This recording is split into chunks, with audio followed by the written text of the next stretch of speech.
বাংলাদেশের জাতীয় stadium Mirpur Sher-e-Bangla cricket stadium থেকে এই মেহেদী শুভ ভাইয়াকে ইনভাইট করা হয়েছে। এই মেহেদী শুভ ভাইয়ার লেভেল, যোগ্যতা, ক্ষমতা, কোয়ালিটি এটাই প্রমাণ করেছে মেহেদী শুভ ভাইয়া কে।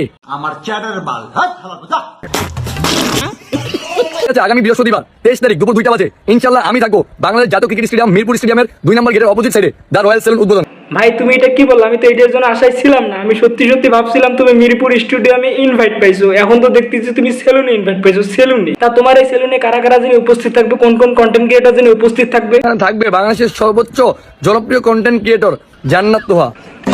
না মানে ভাই, বাংলাদেশের সর্বোচ্চ জনপ্রিয় কন্টেন্ট ক্রিয়েটর জান্নাত তো কেমনে হলো? কেমনে? যার 3 মিনিট 21 সেকেন্ডের লিঙ্ক দেখার পরে আজও আমার চোখ ঠিক হয়নি, আমি কানা, আমি অন্ধ হয়ে গেছি। যার লিঙ্ক দেখার পরে সে কেমনে জনপ্রিয় কন্টেন্ট ক্রিয়েটর হয় ভাই? কেমনে?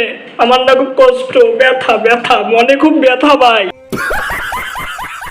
মানে একজন বউ ব্যবসায়ী, মানে একজন কাপড় ব্লগার 3 মিনিট 21 সেকেন্ডের ভিডিও দিয়ে আসছে এ পর্যায়ে, সে নাকি জনপ্রিয় কন্টেন্ট ক্রিয়েটর, যার 3 মিনিট 21 সেকেন্ডের ভিডিও দেখার পর আজও আমার চোখ ঠিক হয় নাই।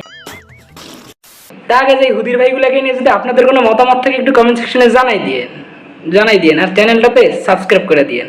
আল্লাহ হাফেজ। আপনারা তো জানেন না যে আমি মেহেদী শুভ ভাইয়া কে, এই বাংলাদেশের কত বড় কিংবদন্তি আমি। ভাই মাঝে মাঝে তোকে আমি বাথরুমে দেখতে পাই।